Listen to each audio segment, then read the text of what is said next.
वो जो लौट आए तो पूछना पर देखना ना गौर से, जिन्हें रास्ते में खबर हुई कि ये रास्ता कोई और है।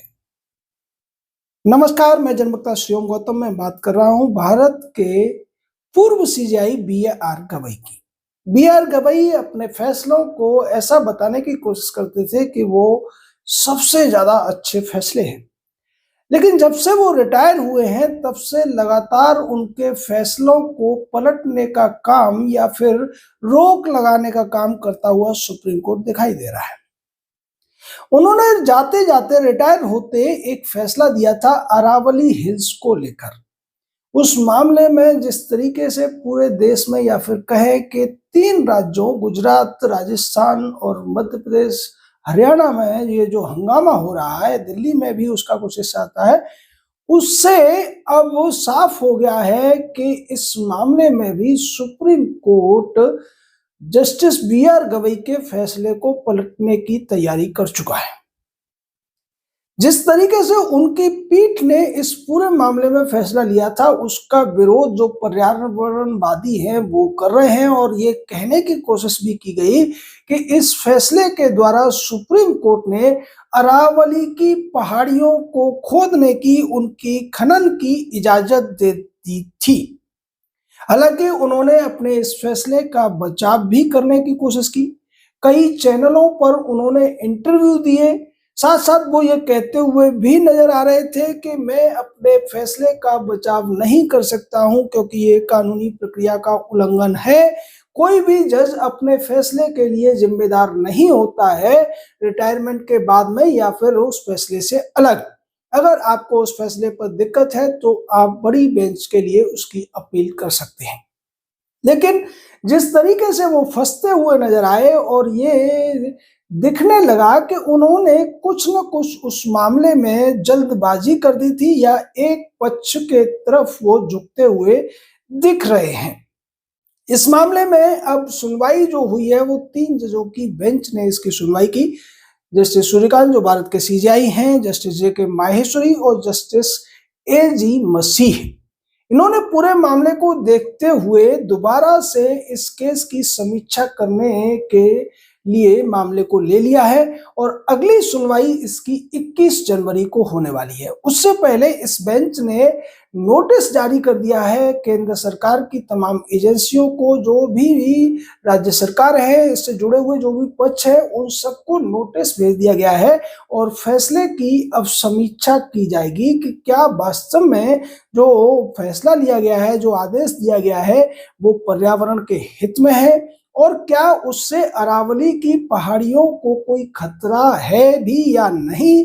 क्या उससे अवैध खनन, जिसका आरोप लगाया जा रहा है कि इस फैसले के बाद ये पहाड़ियां खत्म हो जाएंगी, 90% से ज्यादा पहाड़ियों को तोड़ दिया जाएगा, उनको बेच दिया जाएगा, क्या ये सब सही है? ये पूरा मामला अब कोर्ट फिर से देखेगा।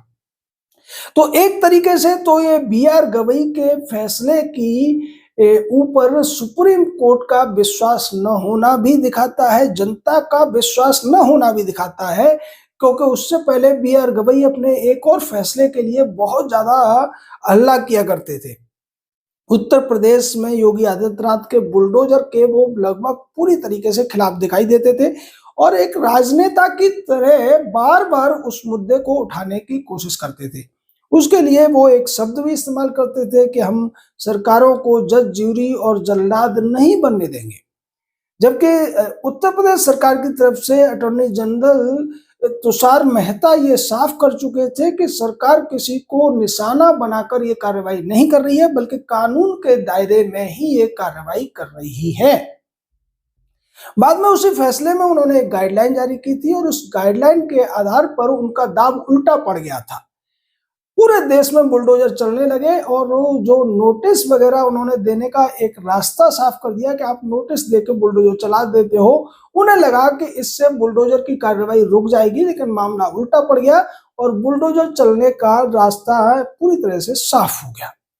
अब यहाँ भी जो मामला फंसता हुआ नजर आ रहा है, सरकार पहले ही कह चुकी है कि इस फैसले के बाद भी वो नए लोगों को खनन करने की लाइसेंस नहीं देने जा रहे हैं।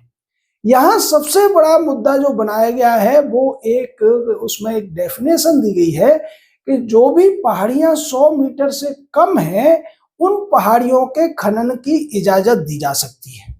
दूसरा उसमें एक और मामला है कि दो छोटी छोटी पहाड़ियों के बीच में अगर 500 मीटर से ज्यादा की दूरी है तो भी उनके खनन की इजाजत दी जा सकती है, क्योंकि अगर 500 मीटर से कम की दूरी है और दो या उससे ज्यादा पहाड़ियां हैं तो फिर उनको भी संरक्षित यानी कि अरावली रेंज ही माना जाएगा। लेकिन अगर उससे कम ऊंचाई की पहाड़ियां हैं, उनके बीच में दूरी भी ज्यादा है, तो फिर उनका खनन हो सकता है। इसको लेकर भी सुप्रीम कोर्ट ने एक प्रश्न पूछा है कि क्या अगर दो पहाड़ियों के बीच में 700 मीटर की दूरी है और वो पहाड़ियां ऊंचाई में भी हैं, तो उनको खोदने की इजाजत दी जाएगी, उनके खनन करने की इजाजत दी जाएगी। इस तरीके के कई जटिल प्रश्न अब सुप्रीम कोर्ट ने सरकार और उन एजेंसियों के सामने भी रख दिए हैं जिनकी रिपोर्ट के आधार पर बी.आर. गवई की पीठ का फैसला आया था। यानी सुप्रीम कोर्ट अब फूक फूक कर कदम रखता हुआ दिखाई दे रहा है और वो हर उस फैसले की समीक्षा करने के लिए भी तैयार होता हुआ दिखाई दे रहा है जो जस्टिस बी.आर. गवई के कार्यकाल में हुए हैं। यानी बी.आर. गवई को रिटायर हुए अभी 1 महीना भी नहीं हुआ है, लेकिन सुप्रीम कोर्ट ही उनके फैसलों पर जिस तरीके से लगातार समीक्षा करता जा रहा है, लगातार उनके जो एक सोच थी, जो उनका तरीका था, उस पर सवाल उठाता हुआ जा रहा है। उससे ऐसा लगता है कि जस्टिस बी.आर. गवई का जो पूरा का पूरा कार्यकाल था, उस पर जो सवाल उठे थे वो वास्तव में सही ही थे।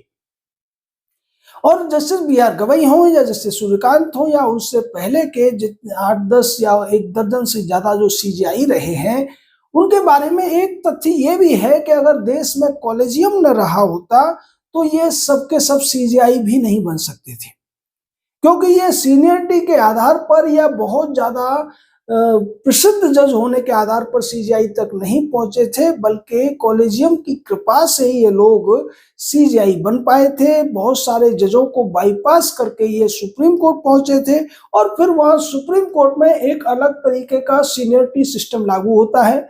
वहां जो हाई कोर्ट की सीनियरिटी है उसको पूरी तरीके से खारिज कर दिया जाता है और सुप्रीम कोर्ट में शपथ लेने के समय के आधार पर सीनियरिटी डिसाइड होती है।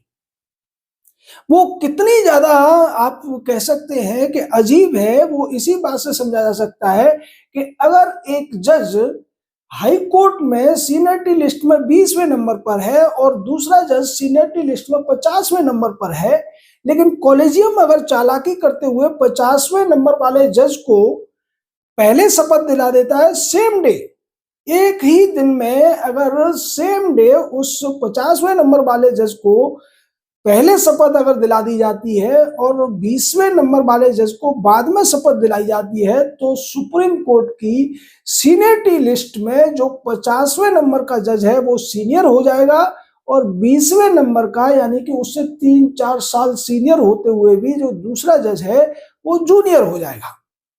यह मामला जस्टिस गोगोई और जस्टिस चेलमेश्वर के संबंध में भी बहुत ज्यादा सामने आया था।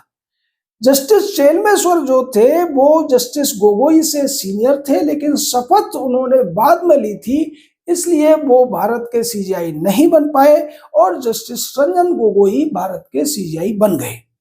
जब भी एक साथ कई जजों को शपथ दिलाई जाती है तो उसमें भी कॉलेजियम में बैठे हुए लोग ये बड़ी बारीकी के साथ एक चालाकी कर देते हैं कि अपने चहेते लोगों को या इनको जिनको वो बहुत ज्यादा फेवरेट अपना मानते हैं, बहुत ज्यादा नजदीकी मानते हैं, उनको पहले शपथ दिला देते हैं और जिन लोगों को वो कम नजदीकी मानते हैं, हालांकि बिना नजदीकियों के तो सुप्रीम कोर्ट पहुंचना लगभग मुश्किल है, बाई चांस कोई व्यक्ति पहुंच सकता है, तो इस तरीके से सुप्रीम कोर्ट की सीनियरिटी डिसाइड होती है।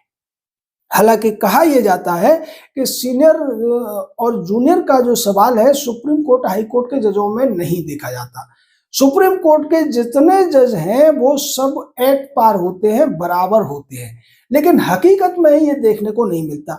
जब भी फैसले आते हैं, दो जजों की बेंच अगर किसी मामले की सुनवाई कर रही होती है, तो उसमें जो पुराना जज होता है उसका डोमिनेंस साफ तौर पर देखने को भी मिलता है।